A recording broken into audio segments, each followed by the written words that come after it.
আসসালামু আলাইকুম ভিউয়ার্স, সবাই কেমন আছেন? কি অবাক হচ্ছেন? এই যে আলু দেখতেছেন, আজকে আলু নিয়ে কথা বলবো। আলুটা এমন একটা জিনিস, আমার মনে হয় না এমন কোনো ফ্যামিলি বাদ আছে যে আলু ছাড়া চলে। এটা প্রতিটা ফ্যামিলিতে প্রয়োজনীয় তরকারি, যেটা সারা বছরই আমরা খাই এবং সারা বছরই পাওয়া যায়। এটার দাম 30 থেকে 40, 40 থেকে 50, হুট করে 70, লাস্ট আমরা 80 টাকা কিনে খাইছি। পুরো বছরই কিনে খেলাম 70 থেকে 80 টাকা। কিন্তু যখন আমাদের দেশের কৃষকের ক্ষেতের মাঝে আলু উঠলো, তখন কি হলো? হুট করে দামটা 70 টাকা থেকে 30, 35, লাস্ট এখন 20 টাকা যাচ্ছে। আমরা 20 টাকা কিনে খাচ্ছি। আমরা যারা ঢাকা শহরে আছি, আমরা 20 টাকা কিনে খাচ্ছি, কিন্তু মাঠের কৃষক পাচ্ছে কত? 8 থেকে 10 টাকা।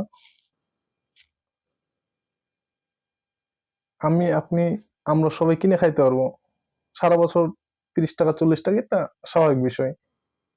কিন্তু এই মুহূর্তে দামটা কমায় চলে আসলো কোথায়? 20 টাকাতে।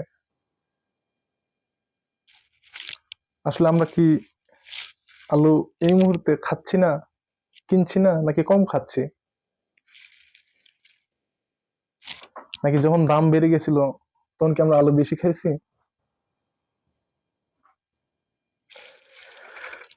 আচ্ছা চলুন কিছু কৃষকের কথা শুনি।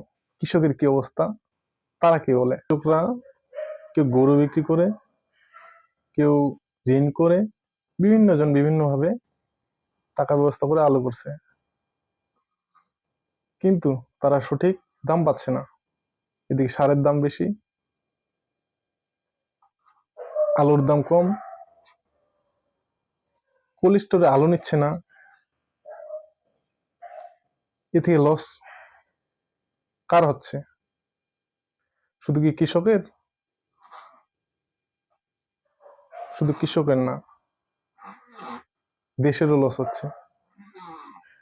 এর মাঝে কিছু অসাধু ব্যবসায়ী আছে, তারা আলু স্টোর করে রাখবে, 2, 4, 6 মাস পরে সেই আলু বের করে আবার 50, 60 টাকা বিক্রি করবে। কৃষক নিচে নামে যাচ্ছে, আর কিছু ব্যবসায়ী আছে ওরা উপরে উঠে যাচ্ছে।